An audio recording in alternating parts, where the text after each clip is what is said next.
La plupart des cas, ou déjà les numéros qui disent bien, je fais la chose en fait, c'est l'IPv4, l'IP adresse, donc la version 4. La chose donc c'est une adresse unique numérique utilisée pour identifier de manière unique un appareil. Ça veut dire que chaque appareil, un ordinateur, un smartphone, un serveur, il sert l'IPv4 avec.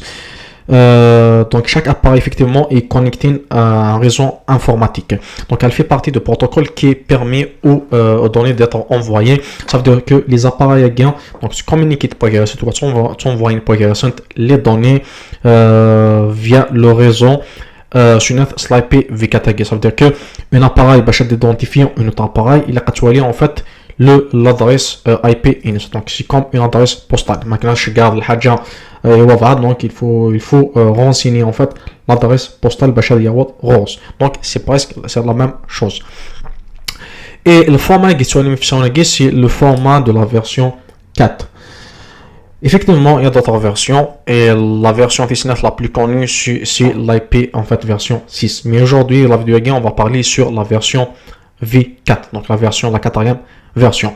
Donc, donc c'est un chiffre, ou bien c'est 4 parties en fait, séparées par des points.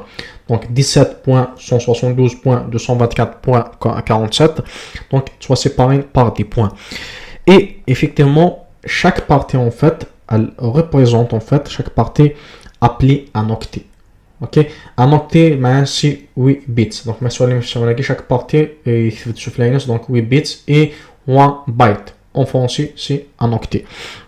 L'octet, en fait, donc on peut dire que c'est un nombre en fait compris entre 0 et 255, c'est-à-dire qu'il peut être représenté sur 8 bits. Chaque bit, c'est la chose, donc chaque bit, c'est un chiffre binaire. Les chiffres binaires, donc c'est 0, 1, d'ailleurs, donc c'est 0, 1, c'est des chiffres binaires. Ça veut dire que chaque chiffre, il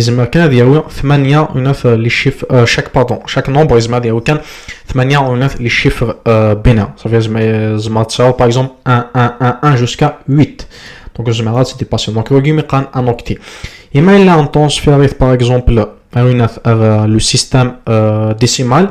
Effectivement, la valeur c'est 256. Donc, c'est 256 en fait, les chiffres. Ça veut dire c'est 0 jusqu'à 255. Parce que 0 donc, c'est une valeur, en fait. Donc, maintenant, donc, il fait 256. Voilà. Effectivement, Véron, il y a une autre chose, c'est que chaque IP adresse